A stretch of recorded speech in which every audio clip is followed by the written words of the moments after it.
everyone, and welcome to She Rides, the podcast where women's cycling takes lead. I'm Saar. And I'm Kristof, and today we're diving into the latest race results and hot topics in women's cycling. Let's get started. Ready? Hi everyone, and welcome to episode 54. Today we're actually in a period where we're becoming happy of the few little nice things happening. We saw a very exciting transfer for Works Pro Time, or if you're Kristof, a bit disappointed in how good the transfer is. So less chaos, maybe. But good transfer on that point. We had some cyclocross racing, being one World Cup in Italy, and then we had some other just extra news. Not much. So we're just continuing our interesting guest streak. Before we really get into the questions, maybe our guest could introduce herself first to you. Yeah. I am Amalie Winther Olsen. I'm a now retired Danish track rider.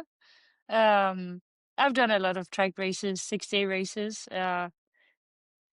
national champion multiple times, and I am now the national coach of Paracycling. We'll get into that later, but first we'll go back a bit to before the whole career started. Was there like a moment or a first race that made you think like, oh, this is what I want to do and this could get serious? It's it took a while. I started cycling because I was injured. I was a gymnast and started cycling. Got into racing and got my ass kicked so bad that it wasn't even funny. And then after the winter, I did the miles. I did the hours on the bike. And then one of the first races, I won. And then I thought, okay, this is fun. I can do this. I can do more of this. So that's when it all started. That was on the road though. It took a few years for me to discover track cycling. So eventually you shifted your focus more to road cycling, but what demanded more from you, the track or the road? It's difficult to say. I think road and track are so different. It is a lot of the same type of training to be good. But yeah, the races, it's just so intense on the track and it takes so much focus. You need to be aware all the time. If you just doze off for a second, it's might be too late. On the road, it's a bit easier to just have a moment where you just sit and maybe not concentrate too much. On the track, it's not possible. Yeah. Yeah, on the road you can doze off a little bit, but not too much, as was shown in Omloop Nieuwsblad last season. Yes, yeah. Always nice to put that one up. But as you mentioned, like the focus really needs to be there on the track, as well as tactics are very important. Do you like remember a race where a pre-planned tactic worked out perfectly? Yeah. Actually, one of the very few times a pre-planned tactic worked. It was nationals in the scratch race in 2022. Everything just went just as planned. I had to count on other people to attack to make it hard. And luckily for me, they did. So I didn't have to do it every time. And I really hoped that some rider would attack with like 6 laps to go, because then I could get a perfect lead out to the sprint. And everything just, it just went perfectly. Mhm. And then in a medicine race with Francesca Silva, in my hometown, it was the UCI race in the winter. Um, Everything just went perfectly. Every sprint, every change, everything just went exactly how we wanted it to be. So that was quite special. Mhm. Nice, because And usually a pre-race tactic and a pre-race plan is the only scenario that will never happen. Exactly. Yeah, that's why That's the, I think it has happened twice yeah, in like 10 it's, years. So that says quite mm. a lot. it's usually the one scenario you know that will not happen is your pre-race scenario you have in your mind. You need to have a plan A, B, C, D, or maybe down to F. Mm. And then you have like a moment where everything was going not so well, and you remember like, okay, I improvised this, and then it's completely turned around. Oh, there's been a lot of races like that. Your favorite one? um, mm, I think it was also a national race. It was a national championships in points race, I think, or it was the last points race in the Omnium. Um, I think I changed my plan like 1,000 times, Mhm. and nothing happened. It ended up just making me so tired, and and I just made it to the podium. It was a tough race. Everyone just wanted to change the plan every time. So every time I changed my plan to try and win a bit of the sprints, or then everyone else did the same, and someone attacked and no one wanted to follow, and I think that was the worst because it just made me so incredibly tired. One of those days at the office. Oh yeah. Yeah, and then you look after 20 laps or 30 laps, you look and you say, "Oh my God, we've only done 30 laps."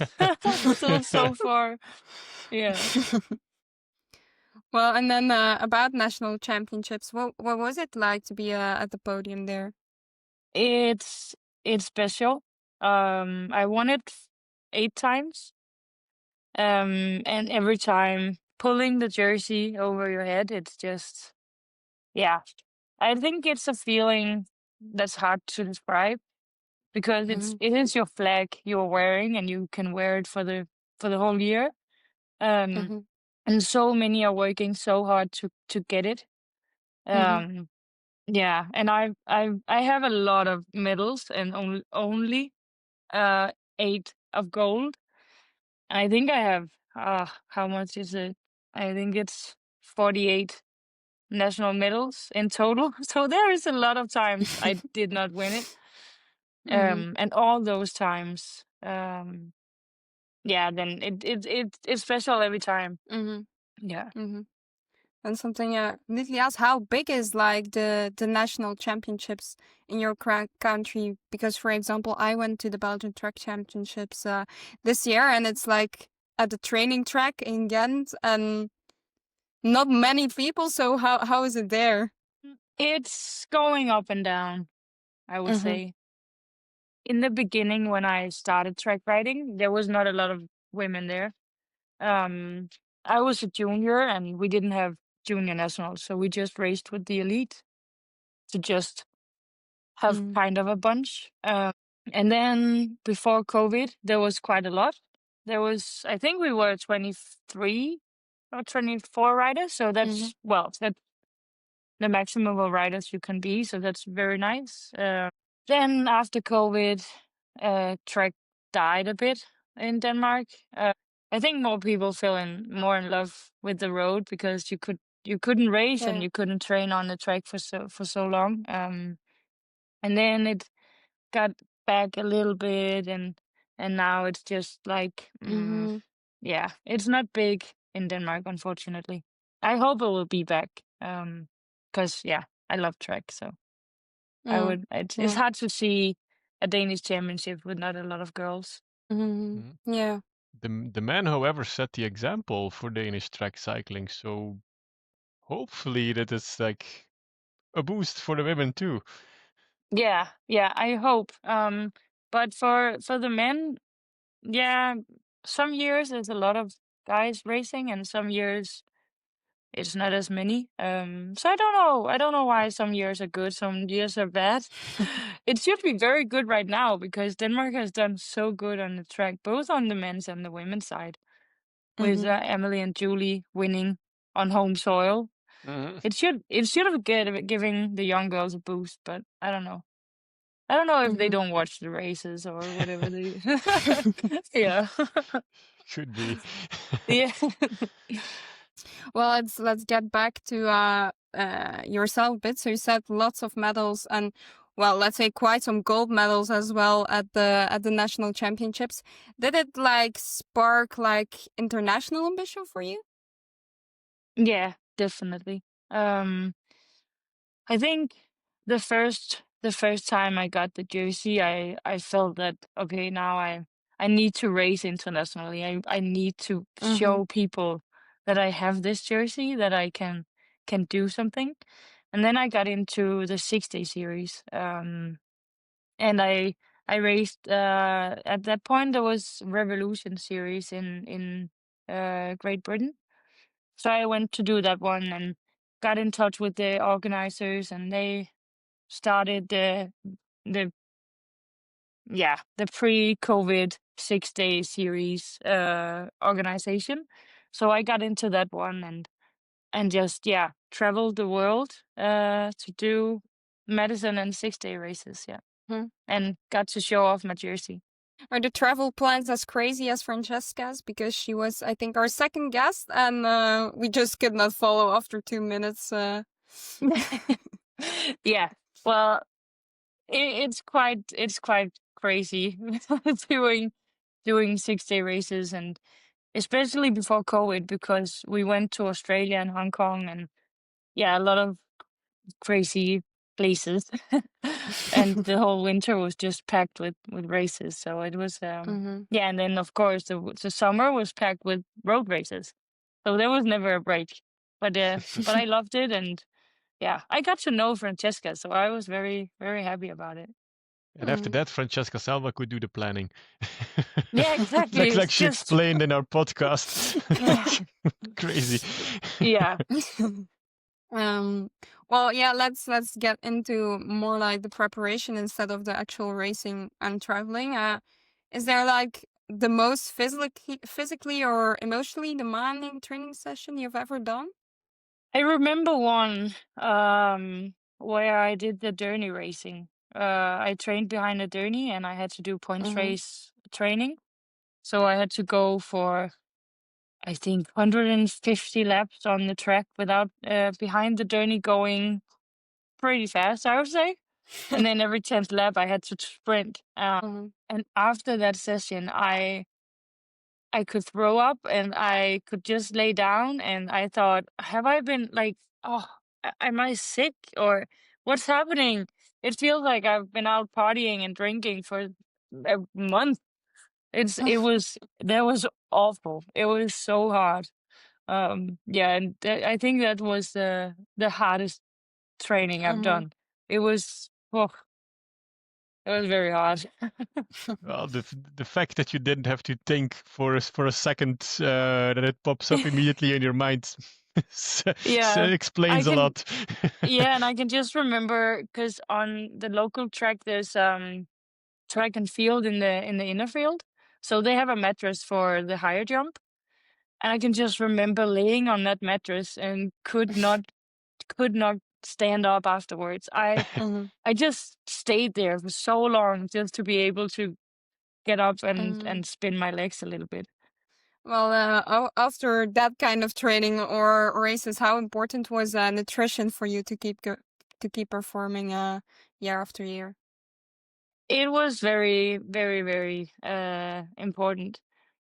Yeah, in 2021 I got to work with one of my friends, and also uh former track rider, Ellen McDermott, and she showed me how much nutrition could do and help me helped me fuel right. I didn't feel too good before that. So yeah, it's super super important to get enough and to get the right things after a training like that. You have a degree as well. How difficult was it to combine that with high level racing? No, it was so hard. um, yeah, the first 3 years of my degree, I traveled every second week to Belgium and Netherlands to race. So I had a bike there, and I had all my stuff there, so I could just jump on a plane on this Thursday afternoon, go race Saturday and Sunday, and then Sunday afternoon I'll jump on a plane and go home again to be ready for school. Um, it was very hard.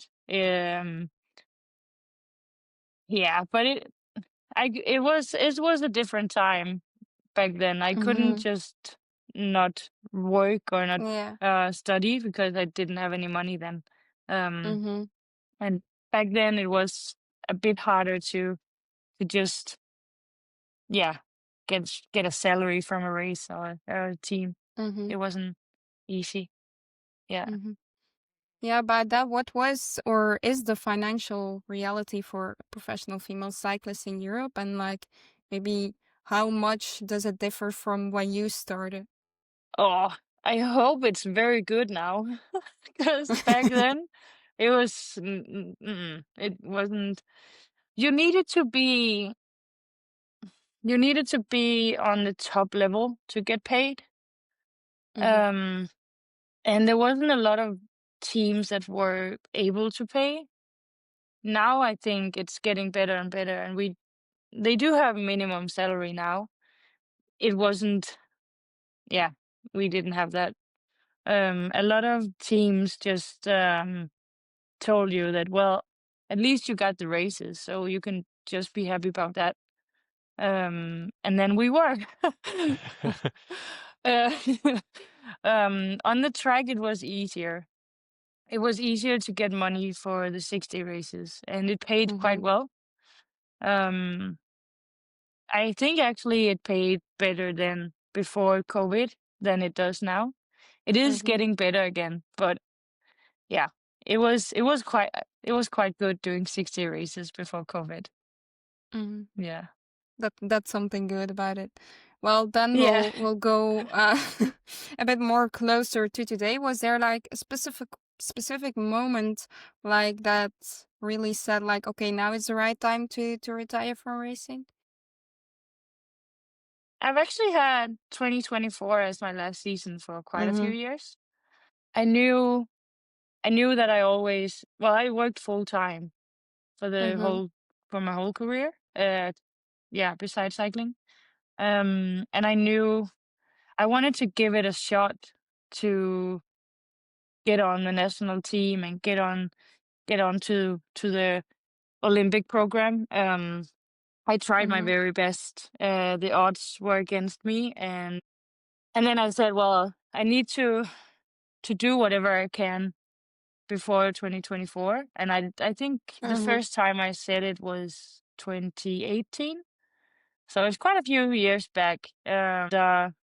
It just, yeah, it did. It Olympics didn't happen for me, but a lot of other things happened for me. So Mhm. that was quite nice. And then it was hard when I then hit the 1st of January 2024 14 because, well, sorry, 20. Jesus. Numbers are difficult, apparently. It was very hard for me to hit 1st of January last year. Mhm. Um, because then I suddenly realized now it's that year, Mhm. and I didn't feel. I knew that I wasn't getting younger. And as you can see on the world tour teams and on all the national teams, if you are older than 23, you're old. Don't And get us I was started this discussion, Amelia. but it's yeah, Yeah. it's how it is. And if you want to go on a world tour team when you're older than that, you need to be so good, incredibly Yeah. strong. And yeah, so I thought, well, now it is the time. Now I need to get everything single race out of this and enjoy it.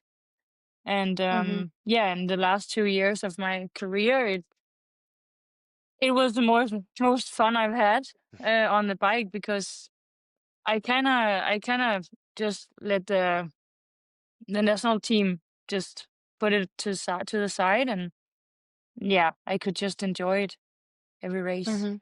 Mhm. Yeah. Yeah. You're still young enough for a comeback. Come on. Yeah, a lot It's of still people say that, possible. but it's just, oh, it's so much training. Yeah, yeah.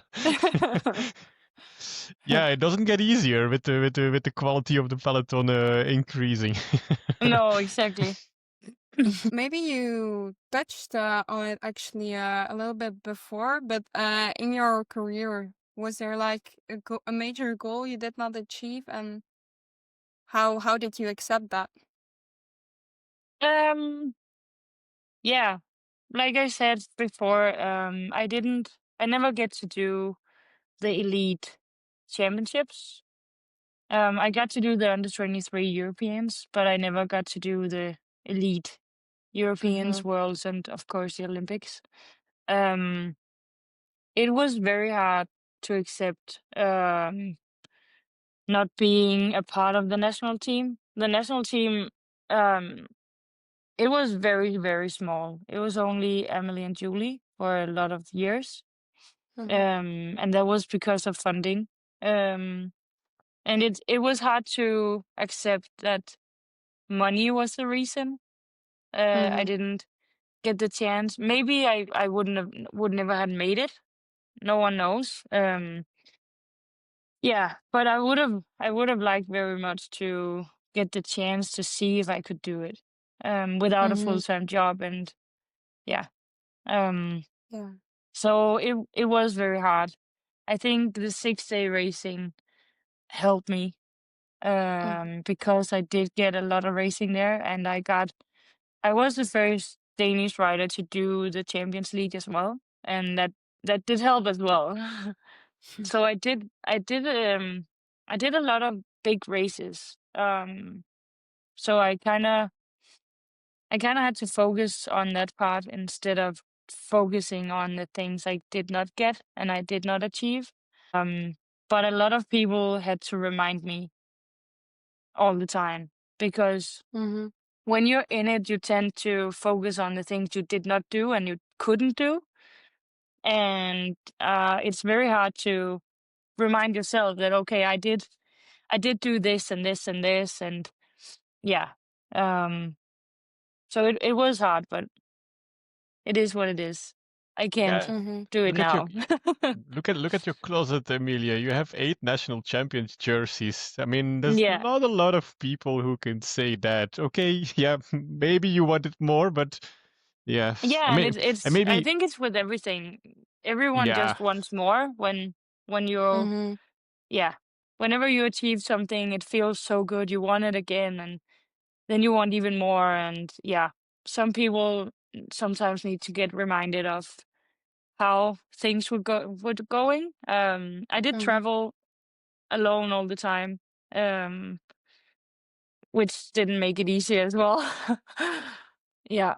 yeah, for Mhm. sure. Yeah, yeah, yeah, and would have maybe easier to accept the fact that you wouldn't be selected because of Yeah. talent reasons or results reasons. That would have made it, well, it sounds maybe Mhm. crazy, but it would have been easier to digest than Yeah. just saying like, no, we have no money. That always like, Yeah. what if? Yeah, Yeah, exactly. It was what if. mm, Yeah, but I'm happy about my career now. So sure, it Mhm. did take some time, but I'm proud good. of it. And yeah. Yeah, you should. Good Mhm. that you're at peace with it. Yeah, you Yeah. should really. Yeah. Well, and then to close this chapter, what's one thing you hope young Danish or just young cyclists in general take away from your career? I really hope that young girls can see that you can do it without a national team. Um, I fought so hard and I got a lot of help from everyone to achieve as much as I could. Um, and I hope that Danish and just young riders in general can see that you don't need a team to go to see the world and to go and race the biggest races. It is easier, definitely is easier, but it is still worth it to try and do it. Um, yeah, I yeah. Sometimes you get the team because a team just want to help you. It happened for me. Spellman, I could join Spellman, a men's team actually. They put me on the team so I could do the Nations Cups. Yeah, so I hope that girls don't quit track cycling just because they're not on the national team. There's so much more than Europeans, Worlds, and Olympics. There are so many good races and so many places to visit and people to meet at other track races. Yeah, so that's. I hope people can. I hope young girls and young riders in general knows that fight for it and you'll get some good out of it. Mhm. It's actually a nice piece of advice, Emilia. Yeah. Yeah. Thanks. Yeah. Before we make the bridge to today's activities you do, Emilia, how much fun was the Champions League? Oh my God, it was so much fun. It was so hard because what not a lot of people knows is that we have a very long, well, it was 100 lap points race in the morning, and everyone just went full gas on that one. It was so hard, but yeah, and then in the evening it was fun. It was so much fun. Yeah, just traveling with the same group of people for 4 weeks was amazing, and getting to know each other in a different way was, yeah, incredible. hmm Yeah, can imagine. Yeah. See, riders loved it, the public loved it, and Yeah, yeah, anyway. Where is it's a that shame it's not there yeah, anymore, where is that but Yeah. revamped track cycling calendar that the UCI promised when they abandoned the Track Champions League? Good question. Yeah. We're December 2025. yeah, well, we don't Gentle know. reminder to the guys over there. Yes, Yeah. please bring back Champions League. Oh, it was fun. It was a fun concept. Yeah, but Yeah, yeah, I had that it rant was. already. It's easy to understand for people. It's short. It's packed with action. I mean, what's not to like? It's Yeah, show. It's a and show effect as well because the lighting and the stuff was brilliant. yeah, Yeah. yeah, and the fact that you got about the riders when we raced was really nice, and it shows scratch and elimination race, and it is quite easy to understand those races. Mhm. Um, Hmm. yeah, it is the two difficult races to race, but it was nice. It was very nice. Yeah. We got pretty good at the elimination race at the end.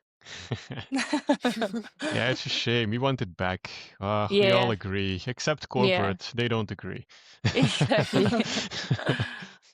Okay, let's bridge to your today's activities and coaching in the Paralympic team, Emilia. So what exact moment actually did inspire you to pursue coaching in a Paralympic cycling rather than coaching yeah, how do you call it, road cycling? Like it's um, not the usual thing that comes to mind to the majority of people. Like, hey, I want to go to paracycling. no. So what Um, did make it up? it was actually because some of my friends from track cycling, some of the British girls, got into paracycling. They rode as pilots on tandems. So yeah, over the years when I kind of accepted that I'm not going to the Olympics, I saw Jenny Hall uh, just winning world championships after world championships on a tandem bike and going to a lot of races and having so much fun doing it. And I thought, oh, I would like that so much. Being a tandem pilot would and give someone else um the experience that I had. That I would have liked that so much. Unfortunately, in Denmark, there was no tandem project. There was no tandem riders. Mhm. And then Para Parasport Denmark searched for a new coach for paracycling. And one of my friends told me, "Hey, have you seen this? Maybe you should try it." And then I thought, well, I am still racing, so I don't know. My racing comes first. But I did it, and then I got the job and got to meet all the riders. Um, and of course, you don't say no to going to the Paralympic Games with a group of riders you really like. Um, so yeah, it was. I don't know what brought me into it other than yeah, being there the right time. Yeah, Mhm. right time, right place. And it's difficult from Olympic cycling and coaching because there's so many different things you have to take care of. And one rider trains in one way, but it's not necessarily, it's not like, it's hard to explain. But I have coached Olympic uh, riders as well. Mhm. And you can give them a training program and you can test them and you don't have to, they just do it and they perform and they do great. Um, some of the Paralympic riders, they have some issues or challenges because of uh yeah, because of their handicap that affects the way they train. Mhm. So some of them have pain and you can't do anything about the pain other than, okay, well, then that means they say you cannot train because it hurts so much. Or they are tired, mentally tired. So you always have to be careful to push them enough, but not too much. And it's a bit more difficult to see when when it's too much. Mhm. Yeah, I think that's the easiest way to explain it. I don't Mhm. know. Yeah, I think we can all imagine what we can all understand what you mean, Emilia. It's more complex than with a non-disabled athlete who just does lactate testing or whatever you do. Is like, okay, Yeah, check, that's your number, and here we go. yeah, exactly. It's Yeah, yeah, like you yeah, can and you can push 400 watts, but if it hurts, yeah, then you're screwed. I mean, okay, nice FTP maybe, but yeah, there you are. It's yeah, never gonna exactly. happen.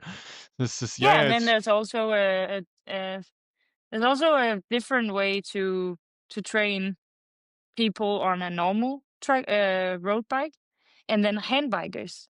Because how Mhm. does handbikers Yeah, how do they recover? Because they are using their arms. yeah. I know how to train right using the legs, but hmm, how we do that? So there's a lot of challenges. Yeah, in that way. Yeah, good point. That yeah, yeah, and then brings us neatly to the next question. So how much does trust and communication with your para athletes like differs from typical coach athlete relationships? I can imagine that the bond is deeper or more important than with a non-disabled athlete. I can imagine you can just write something on the computer and say like, okay, there you go. But I Yeah, think with para athletes, it's more, yeah, it differs. yeah, it does. And yeah, like I said before, you can tell a normal rider just to go on the road, do your efforts, do this and this and this, where you need to make sure some of my riders may have just one arm. So when it's very windy in Denmark, well, Yeah. it's not that easy to do effort then. Then you have to say, okay, what do we do now? Or a lot of the riders have CP, cerebral palsy, or I don't know, yeah, Paralysis. CP. Yes, Yeah. exactly. And yeah, and it affects their balance. So you can't just put them on the road bike and say, well, go for 4 hours, Yeah. because it affects them differently. Mhm. So yeah, it's and I also have uh to get them to trust me, to tell me when they cannot do it, because some of the riders will just do what I say because that's what you do. I think it's the same with every rider, that you always have to learn how to say, I'm feeling so tired and I might not be able to do these efforts. It's hard for every rider, I think, to call the coach and say, "Oh my God, Hmm. these efforts, it's gonna kill me." Yeah. Yeah, less is sometimes more. Yes, So it's exactly. very, Yeah, very difficult for youth athletes as well.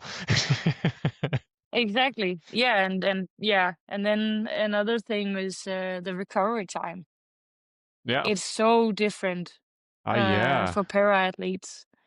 And that was very hard for me to figure out how much recovery they needed. So in the beginning, I started to coach a young rider, and he just told me, I cannot go 4 hours straight on the every day on the bike, because then I cannot walk." And I was Hmm. like, "Oh, oops, I'm sorry. I'm gonna change that. You need a bit more recovery." And then we figured it out together. Um, Hmm. yeah, and figured out a good plan, and the same with one of my other riders who needs a few more days off because mentally it is too hard. She gets too tired. Um, but yeah, we worked it out, and they're getting so much stronger every day. So Hmm. yeah, for Yeah, now good. it works. It's a bit trial and error. Are there a lot of scientific studies that you can rely on these days, or is it still like same in women's cycling? Like, yeah, well, let's try what the men do and see what how far we get, but it doesn't always work one on one. Yeah, it is kind of like that, and also it's very difficult to rely on papers because every every rider is different Hmm. and is challenged in a different way. Yeah. So it's all about talking a lot to them Hmm. and with them, and they telling me how they are feeling, and yeah, just taking it step by step. Hmm. Yeah. And how do you define success for your paracyclists? I mean, Um, let's not put it in medals. I mean, that's the easiest way of measuring success and yeah, whatever it is. As yeah, let's put that aside. yeah. I always talk to the riders before a race. And the first year, I didn't know them very well. And it was the Paralympic year, so it was very, very difficult for me to coach them after just knowing them for a few months. So then I asked them to write down what they wanted from the race. And then they had to do that 14 days before, and then 1 week before, and then the day before. And then we would talk about what they wanted from the race. Because, yeah, like we talked about earlier, you always want more. Hmm. So, what you think you can do 2 weeks before a race, and what you think you should have been able to do right after the race, that's two completely different things. And sometimes as a rider, it's very hard to remember what you would have been happy about when you just did the race and you just feel mad and Mhm. sad and oh, nothing worked, and yeah. So Yeah, so I do that and then talk about, so did you actually reach your goal? And if they did that, it is a success. Of course, I try pusher them as well. I do. I make a tactic for them, and for me, it's a success if they trust me enough to follow my tactic. Hmm. Uh, it wasn't the case in the first races they did in 2024, because of course I was just the new one. They didn't even know me, and why should they listen to me? And then both of them, we were two riders at Paralympic Games, and both of them followed the tactics and, yeah, reached a very, very high level of racing, Mhm. which was, yeah, just perfect. Getting them to trust me and being able to, yeah, to agree on a tactic that they trust as well. Hmm. That's a success for me. Yeah. Yeah, probably an oof moment for you too, because yeah, tactics. It's always like, oh, it, it should work in your head, but Yeah. if it Yeah, doesn't, then you're completely new, and it's like, gee, what did you told me here? It's like, exactly. oh, And then it's super hard being the coach because I cannot do anything. yeah, I can only stand on the sideline and hope that they can do it, yeah, and that the tactic works. yeah, yeah, yeah. Yeah. Yeah. And do you have an example of an innovative training method or equipment modification you've implemented to your riders? Mm, Something you can share, of course. Maybe it's top secret. no, it's not. Um, I did the. mm, I don't know if it's I don't know if it's, yeah. I did make a tandem project in Denmark. Hmm. So I got yeah, some riders to do tandem as well. Yeah, as I said earlier, there was no tandems in Denmark at all. Um, yeah, I don't know, cause I just train them how I was always trained, and Yeah, then yeah. Or maybe you're modify it a completely bit. innovative, but you don't know better because if you're just 1 year on the Maybe it job and was you're just doing things like you always do. exactly. Maybe it was my former coach who were innovating, Yeah, who knows? and I just do what he did. Take credit. Yeah, yeah, I know. Um, no, but I do have a lot of focus on um aerodynamics and marginal gains in general. Mhm. They did not have a focus on that when I started as a coach. They would just jump on a bike and go. They Yeah. didn't even have speed suits on. They didn't have shoe covers. They didn't have anything on. They didn't care too much about what they ate up to a race. And for me, it's super important to know when you're on the start line that you know you did everything you could. And I implemented that in the team, telling them, so was there anything you could do to make you better today?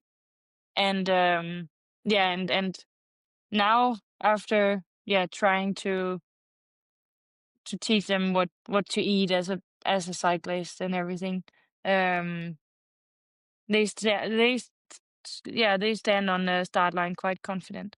Mhm. Yeah, Yeah, you found some quick wins easily. it is Easy yeah, for gold. me it's so, yeah, it's so easy to just put that in a in the team, and yeah, but for Mhm. them it was just mind-blowing and so Yeah, much yeah. new things. Yeah. Yeah, yeah, exactly. And what's the fundamental difference in training for a hand cycle athlete versus a conventional adapted rider? Um, Because, like you said, you're yeah, I'm using your still hands and trying your to arms, so yeah, it's I'm cycling, but still still, as a former cyclist, you could say like, it's messing up my mind. yeah, I actually tried a hand bike. Hmm. And it is so hard. Oh, Yeah, I can imagine.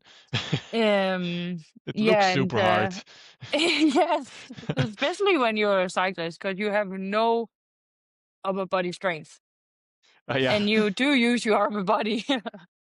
Yeah, I don't know how much different it is when they train. It is harder when they are new on the bike because the but I guess it's the same on a normal bike. But when Mhm. they are new, it's not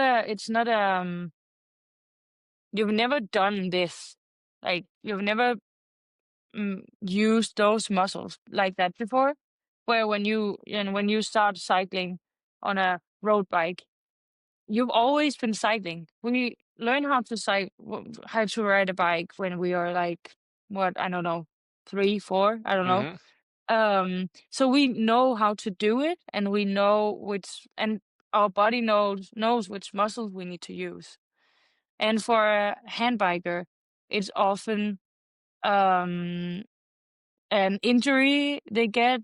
They break their back um later in life, and then they from there they need to learn how to use the body like that. And Mhm. I think that's the biggest difference. It takes Mm. longer from them to start and learn how to train and learn how to ride the bike to they get to the point where they can train 20 hours a week. It takes a lot longer for them to go from that to 20 hours a week than it does for a road cyclist. Yeah. I can imagine it's completely unnatural movement for us humans. We're all adapted to riding bikes. That's normal for Yeah, us Europeans, but yeah, a hand bike is like mm, yeah, completely exactly. completely new for Yeah, everyone. Yeah. yeah. And there's a lot of muscles Yeah. you do not use anyway. Like, no, it's, oh, it was very hard. Yeah, I don't want to try it. No. I will discover new muscles, I'm pretty sure. Yes. Yeah. Yeah.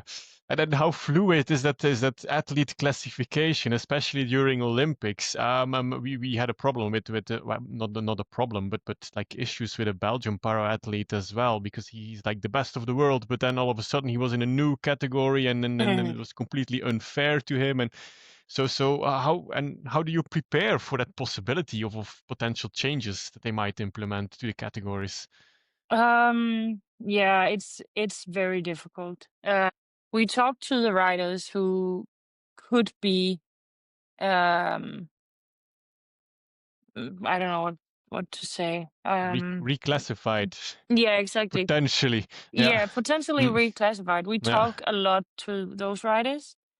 Right now I have a rider where we're not 1000% sure that she can um be classified. Um well, we are sure about that, but she's not classified yet. So it's all the time it's about because we don't know who is going to classify her. If it's a man who has a very bad day and I don't Uh-huh. know, don't want to listen to anyone, or yeah, and I had a young guy who crashed 1 year ago and broke his elbow, and now he cannot. He has always done medicine and has always ridden on the track, and now he cannot sprint because he can't stand up. He has Mhm. no power in his arm. He cannot do medicine. He can't.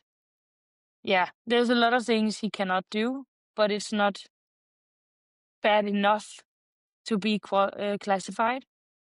So right now he's in the middle of nowhere. Yeah. He cannot do just Olympic racing, but he cannot do Paralympic racing either. So right now he tries to do normal track cycling, and he is incredibly strong. Mm. But when you cannot stand up and sprint, Yeah. nah, Yeah. it's not getting easier. Yeah, with Um, non-disabled athletes, well, you're lost. yeah, exactly, Yeah, it's exactly. easy as that. Yeah. Um, and yeah, like you said, the rules changes all the time. Um, so yeah, I just try to talk to the riders who could be affected by the rule changes, and yeah, see what we can do about it. Mhm. Sometimes there's nothing we can do, and sometimes yeah, sometimes it's in their favor and sometimes it's not. Yeah, exactly. And then how much data do you use? Is it like as insane as with road cycling? Is it all about watts per kilo durability, whatever you have nuts, or is it like a lot of mental games and yeah, some watts to give direction to the trainings? It is 50-50, I think. Mm, It's a lot about the mental game. yeah. Some of the riders is like, I think most people with a disability, sometimes they doubt themselves that they can actually do it. Um, so there's a lot of mental um, challenges there. Mhm, Just believing in themselves, and well, we know how hard it can be. And then for a person with a disability who maybe have been bullied when they were kids and stuff like that, it is harder.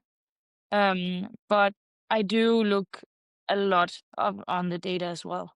mhm, It's impossible for me to guide them in a TT if I don't know the data. So when we do racing and they do the time trial, it is just like when Remco is going mm, yeah. on a TT. Yeah. Mhm. And is it as easy as with a normal road bike to install all that equipment, like power meter, for example, on a hand bike? Is it as fluent and as easy as a normal road race bike? Well, Or it does it is take very some expensive. logistics? Yeah. It's Oh, very expensive to do it. Only a few like SRM, mm, they fit on a hand bike. yeah. And Okay. yeah, it is the most expensive power meter they Yeah. have. We are trying to figure out if some pedals can be changed because power meters in the pedals are quite cheap compared to an SRM. Hmm. So we do try to make that work. Um, yeah, but otherwise it's yeah, it's like a normal bike. Mm, okay. Yeah. What is the biggest misconception the general public has about paracycling? There's a lot of misconceptions, I'm pretty sure. Yeah. So what is the biggest Um, one? that it's just disabled. And is it even fun to watch?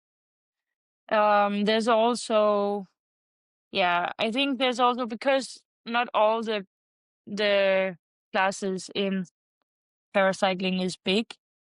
So a lot of people also say that, oh, it's so easy. It's so easy to win, but it is never easy because there's always, if there were 200 people, the best rider would still be as good as they are now. Hmm. There Mhm. will just be more. Yeah. And a lot of people forget that. A lot of people forget how much time paracyclists put into it. Um, it is just like a world tour rider Without the makes money. exactly without the Yeah. money, without the money, and with a very, Like, very, very expensive bike yeah. because it is special made. Um, so I think that's the worst part. It is that not a lot. Think think of paracycling as a professional sport. Hmm. Yeah, yeah, Mhm. yeah, yeah. That's a stupid way of thinking. Like it's maybe easy because well, you probably Mhm. lost an arm or a leg before you arrived here, so it's never easy to do Mm, just that alone. Let alone whatever they do. I mean, they've been through something probably. yeah, That you no one wished to. Yeah.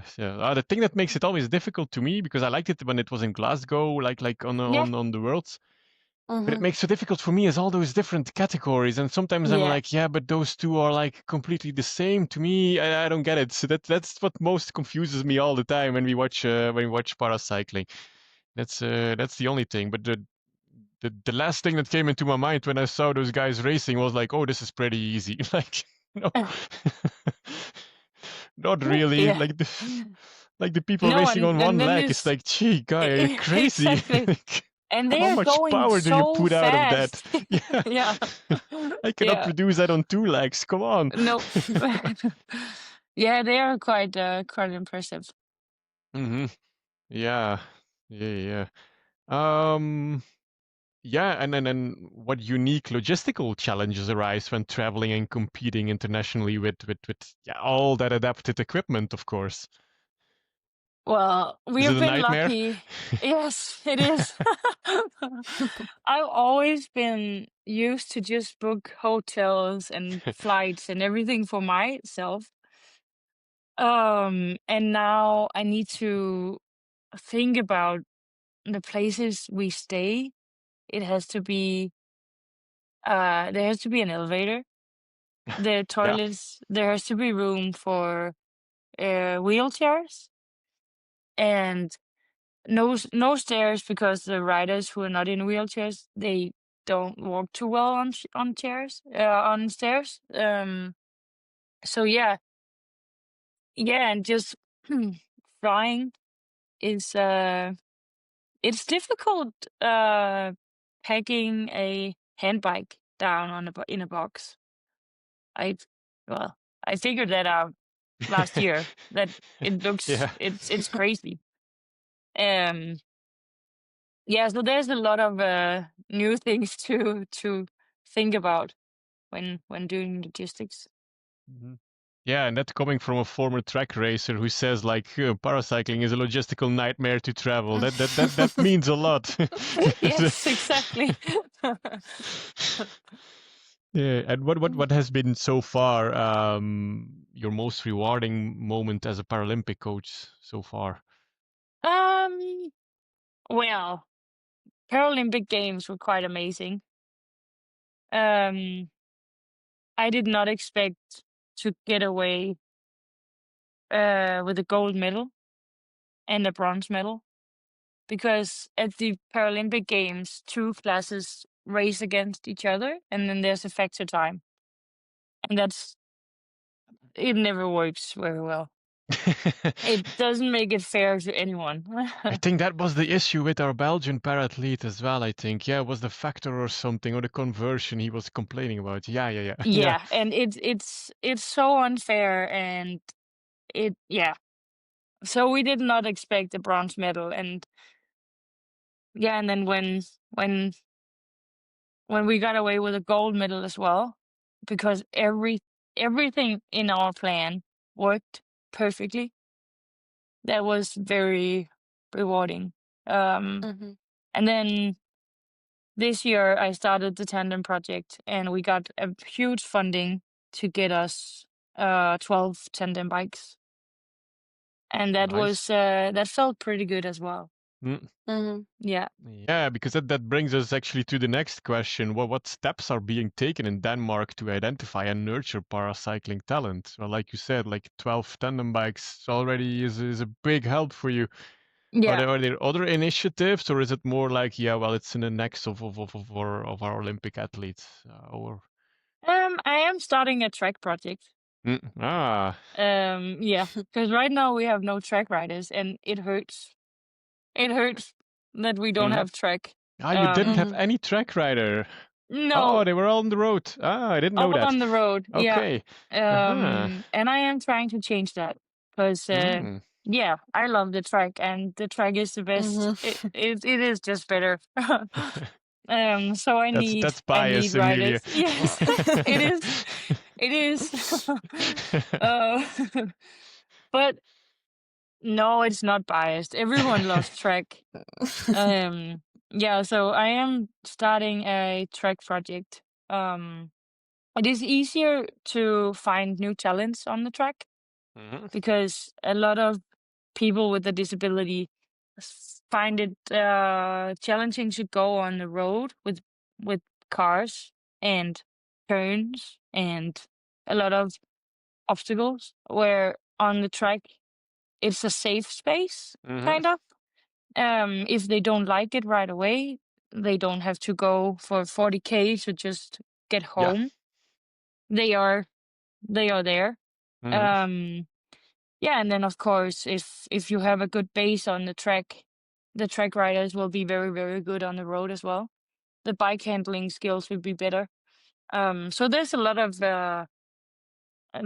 good things to take from the track. Yeah, so that's my new big project. Ah, nice, nice little Yeah. scoop we have Yes. here. We like that. And is it with the aim Yes. for 2028 already, or will that come too soon? Yeah, already. No, it Okay, is. It is the big aim is 32 32. Yeah. because 2028 is like around the corner. Yeah, Times yeah, goes very fast. yeah, yeah. If you have to start from Um, scratch, it's yeah, it's and very soon. yeah, and just last year I had 3 athletes, and this year I have 8 with the national team on the national team. So it is going the right direction. Now I just need to put it into boxes, Hmm. kinda. Yeah. Yeah, yeah, yeah. Ah, great, great, great, great, great work. Yeah, what is the main focus for your athletes as they prepare for the next major Paralympic event? Are they already with their mindset on LA 2028, or is it still like, okay, yeah, we're getting there slowly? The Um. post Olympic hangover 2025. Yeah. Yes. Well. No, they are very set for LA. A lot of the new riders don't know about it yet. Well, they haven't been to Paralympic Games, Mm, so they are very keen to be as good as they can. Some of them are, of course, new to cycling, so and they know that you don't just go to Paralympic Games just because you want to. You need yeah. to work very, very hard. But they are prepared to work, um, and are putting in the work as well. Yeah. Mhm. So next year will be a big season. The Paralympic qualification starts next season, so it'll be it'll be nice to see how it goes. Ah, Mhm. exciting things coming up for the national coach. Yes. Yeah. A lot of traveling all over the Yeah, world. and logistics coupled to Yes. Yeah. that. I will get used to it at some point, I hope. Yeah, fingers crossed. Yes. Well, time to move over to latest news for a bit. Let's start with cyclocross. Brandt was back. Um, we Brand all one. know what that means. She was very emotional. Her mom passed away, so of course, Mm. wishing Lucinda a lot of strength. That was just horrible. In terms of racing, Dutch first 4, Casasola on 5, then 2 more Dutchies. And then there were quite some riders in Spain who didn't go, so we saw some more, not exotic, but maybe names you don't see every week in the top 10 with Gariboldi and Bramati for Italy. And then Worst on 10. Alvarado had to abandon the race due to sore throat. So yeah, that was it. Next week in Namen, always, or Namur, is maybe probably you gotta go for the French version here. But Terrible yeah, course, that's all we know. yeah. Oh, Yes. my goodness. I could Think that's say one of the it should worst of be the an year. exciting race, but with Lucinda, Mm. you don't know. Maybe Pieterse could compete. Mm. We If will Alvarado see. finds her legs, who knows? Yeah. Yeah, but Yeah, yeah. but coming Feels back better. and becoming ill, and Yeah. it's not easy. Maybe an extra week needed there. Yeah, Yeah. never good. Always that on and off. It's always like something is still off when you're always like 1 week on, 1 week off. Mm. Like, Mm. it's like Van Anrooy let's is in see. Spain, so she won't be there. And yeah, more. I only see the Dutchies on the start list yet. I think Fleur Moos is also a little track, so she probably won't compete as well. But like, Casasola probably will be there. And then I think you've already got the most competitive riders. Yeah, if you have the 5 Dutchies, you have the top 5 usually, so Dutchies plus nothing to Casasola worry about. should be fine. Yeah. Well, we could do a prediction. Do you want to participate? I would Oh, say you're- one of the Dutchies. Safe. Just one of them.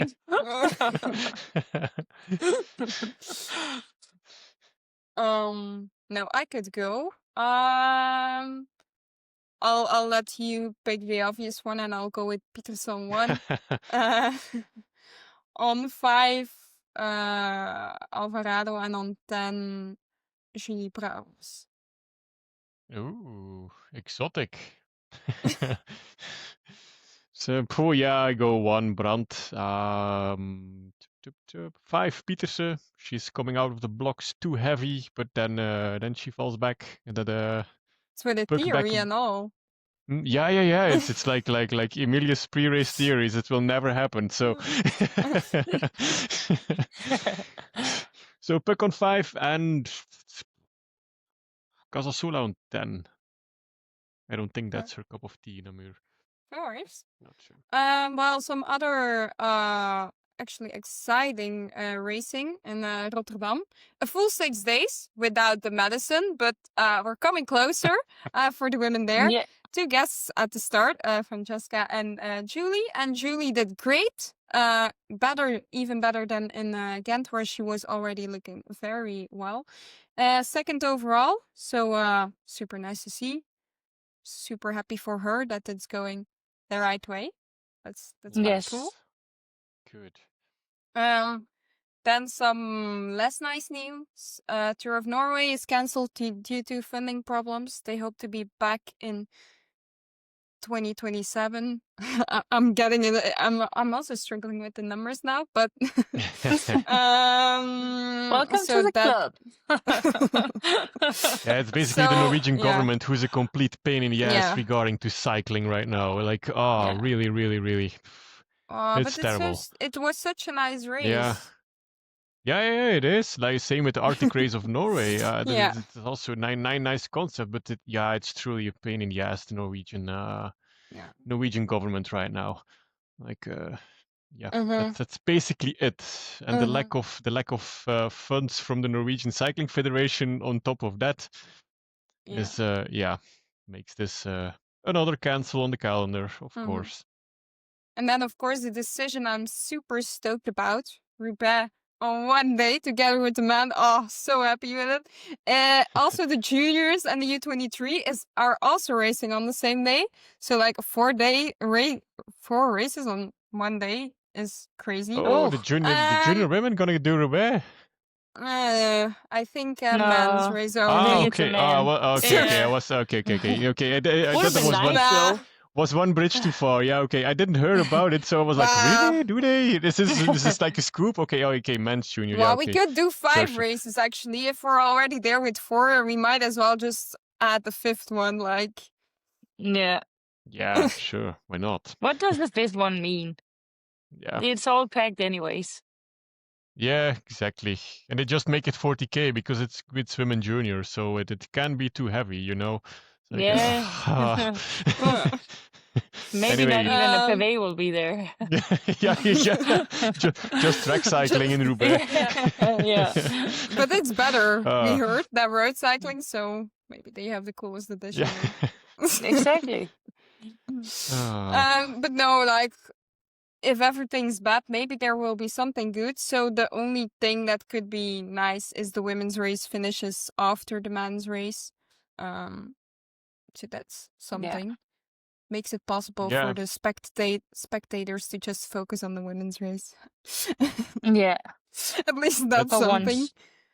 And the good thing is they're all in the velodrome, so it's less easy to just leave already because you're there anyway. And then like you see the Tour of Flanders, sometimes it's like 75% Yeah, Tour of Flanders is, but like you never almost see gone. it at Roubaix because the Sportif is also on Saturday, so there are a lot of riders or family who did the sportief who are at Roubaix. I have been there. Okay, like the start presentation is in the NAS, so what can you expect? It's not gonna be super crowded there. But like Yeah. also on the sectors and like in the velodrome, crowd has never been a problem. I think it's one of the most enjoyable crowds ever because most of the people are actually there for the cycling and not to have a drink or too many. So like it is super enjoyable, and now we're gonna throw it together with the men, and yeah, but I've talked about this way too much already. But I actually wanted to highlight that it's a good thing that they arrive after the men. But Definitely, yeah. they will be facing people who are there to drink beer as well. Sadly. that are there for the men's racing. But yeah, still curious how they're gonna do it logistically. We'll see. Yes. I think many people are. That's come on, it's ASO. I mean, they should not take it. They should not find an excuse like, oh no, it's logistically difficult. Come on, they have the money, they have the infrastructure, they have the logistics. There's nothing to worry about. Don't complain. Well, we, as I already spoiled in the intro, we had one super cool transfer, but actually I forgot to mention the coolest of them all, because guess who has a contract? Lotte Klaas? Yeah, Enthusiasm, come finally. on. Jesus. Like it was known for, let's say, quite a long time. She had a contract, but finally the news is out. She's going to Phoenix with their new sponsor, Premier Tech.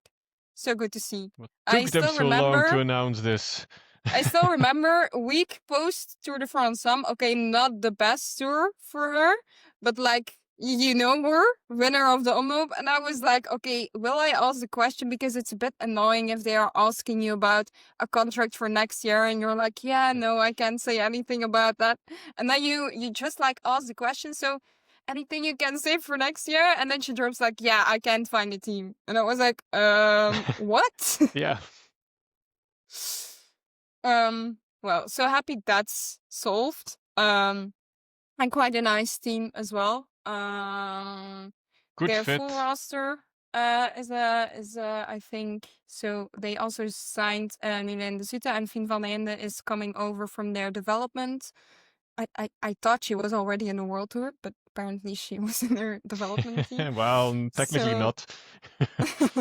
So good that she can also make the step up. So no expected Yara Kastelen to as he works after gravel worlds.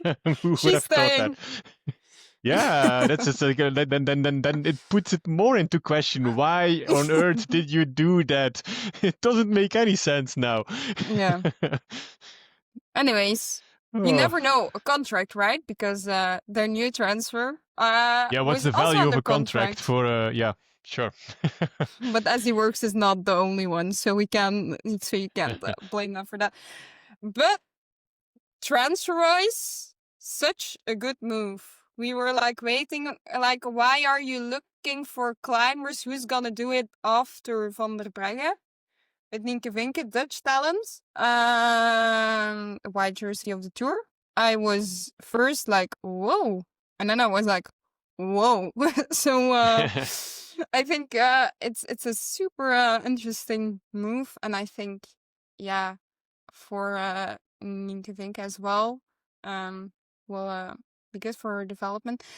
Again, someone walking away from Picnic, like, Yeah, that's yeah, that's a revolving door. who do they Picnic. still have?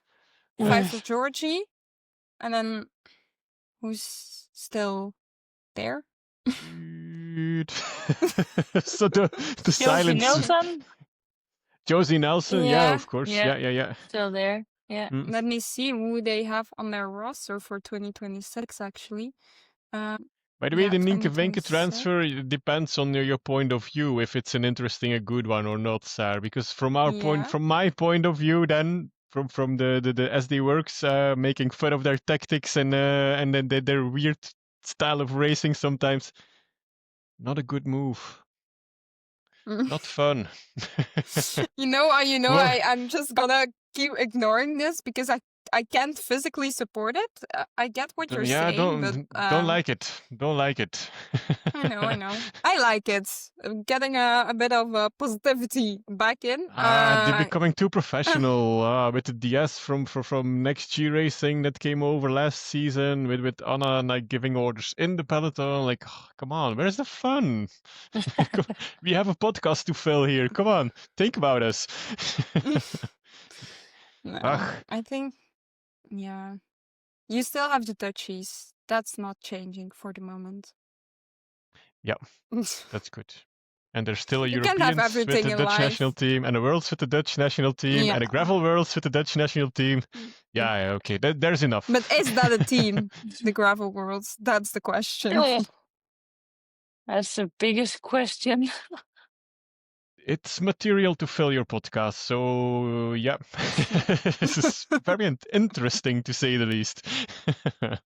Yeah, but in terms of leaders, so actually we were talking about picnic. Yeah. So Chaboko for climbing, Roldan, maybe. So 5 for Georgie. Then you have like It's a World Tour team, Mia Saar. Griffin. Yeah, Mia is a nice addition. Yeah, that's true. Yeah, That's forgot nice. about that. Yeah, good addition. She's strong. Yeah. Track Yeah, rider. so Another track rider. Good point. So yeah, Yes. it's very obvious for picnic. If there's one team that isn't doing very well transfer season, it's them. Then the year before, of course, they lost Labou as well. So it's like And cool. of course. Yeah. Mid-season. Already feels old news since she left mid-season, but yeah, it's quite thin for a World Tour team.